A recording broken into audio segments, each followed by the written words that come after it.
سوال مجھے کرنے ہیں۔ پہلا یہ کہ جو لوگ دنیا سے چلے جاتے ہیں ہمارے بزرگ، ان کو ثواب پہنچانے کے لیے اگر ہم کسی کو بلاتے ہیں، بچوں کو یا کسی حافظ قرآن کو کہ قرآن پڑھے، تو کیا وہ ثواب انہیں ملتا ہے؟ دوسرا سوال یہ ہے کہ مرنے کے بعد انسان کی زندگی، کیا جو نیک لوگ ہیں وہ قبروں کے اندر ہی ہیں، کیا ان کا کوئی عمل دخل دنیا میں رہ جاتا ہے، یا کیا وہ ہمارے لیے کوئی دعا کر سکتے ہیں یا نہیں؟ پلیز ذرا تفصیل سے اس معاملے میں روشنی فرمائیے۔ اس میں تو کیٹیگوریکل میرا جواب ہے کہ قطعاً نہیں، بلکہ یہ بدعت ہے۔ یعنی یہ بجائے آپ کو کوئی ثواب دلانے کے الٹا جو ہے آپ پر گرفت ہو جائے گی، ایسی کوئی چیز صحابہ سے ثابت نہیں ہے۔ اور ہمارا دین وہی ہے، ما انا علیہ واصحابی، رسول نے فرمایا جس چیز پر میرا عمل ہے اور میرے صحابہ کا ہے، دین تو اصل میں وہی ہے۔ جہاں تک ایصال ثواب کا تعلق ہے، اس میں ہمارے ہاں ذرا کافی مختلف آراء موجود ہیں۔ مجھے اس رائے سے اتفاق ہے کہ مالی اگر کوئی عبادت ہے، اس کا ثواب آپ اپنے کسی فوت شدہ بزرگ کو منتقل کر سکتے ہیں۔ مطلب آپ نے کسی بیوہ کی کوئی مدد کی ہے، کسی یتیم کی کوئی مدد کی ہے، کسی دینی کام میں پیسہ لگایا ہے، کوئی صدقہ جاریہ شروع کیا ہے خدمت خلق کے لیے وغیرہ وغیرہ، تو اس کی تو جو ہے اس کے ثواب کو منتقل کیا جا سکتا ہے کہ اللہ اس کا ثواب میرے والد یا میری والدہ کے منہ کو پہنچا دے۔ جسمانی نہیں، آپ نماز پڑھ کے کہیں اس کا ثواب، یا روزہ رکھ کر کہیں کہ اس کا ثواب، یا یہ کہ آپ قرآن پڑھ کر کہیں، یہ آپ ہی کو ثواب ہوگا، آپ خود پڑھیں گے آپ کو ثواب ہوگا۔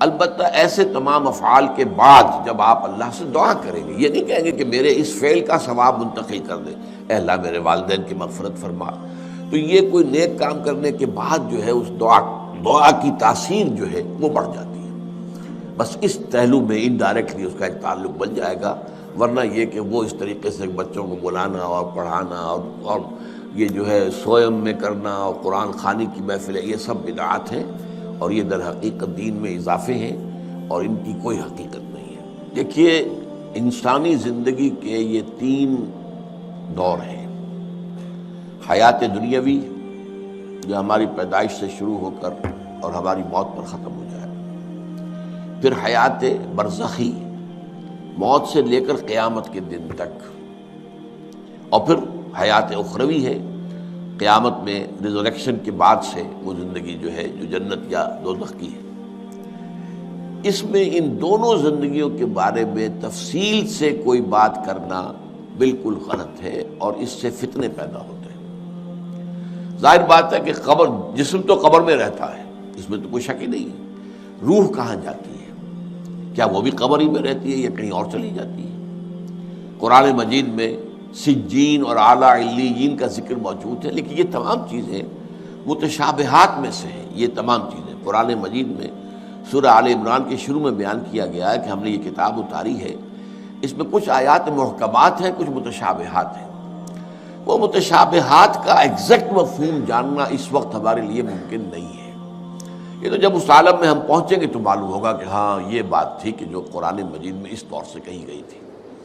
لیکن یہ کہ اس وقت جو ہے جتنا کچھ ہمیں حدیث صحیح میں مل جائے یا قرآن میں مل جائے، اس عالم برزخ میں بھی یہ تو ہوتا ہے کہ جو نیک لوگ ہیں انہیں کچھ نہ کچھ جو ہے اثرات اچھے ان پر پڑتے رہتے ہیں، ان کی ارواح پر کہہ لیجئے، اور کچھ جو برے ہیں ان کے اوپر جو آخری انجام ہونا ہے اس کی کچھ ریفلیکشن ہوتی رہتی ہے، جس کو حدیث میں کہا گیا ہے کہ ہر قبر جو ہے وہ یا تو جنت کے باغیچوں میں سے ایک باغیچہ ہے یا دوزخ کے گڑھوں میں سے ایک گڑھا ہے، یا کہیں کہہ دیا جاتا ہے کہ کھڑکی کھول دی جاتی ہے اس میں، یا جنت کی طرف سے ٹھنڈی ہوائیں آئیں، خوشبوئیں آئیں، اور یا دوزخ کی طرف سے کہ آگ کی لپٹ آئے۔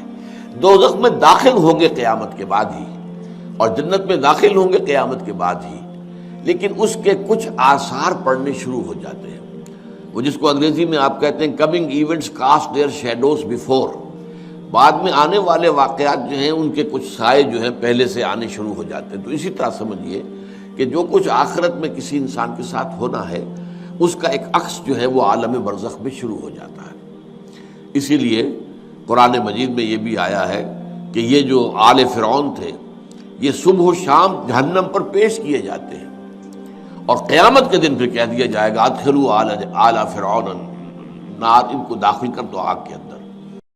دین کی بات پھیلانا صدقہ جاریہ ہے، ثواب کی نیت سے ویڈیو کو شیئر ضرور کیجیے۔ جزاک اللہ۔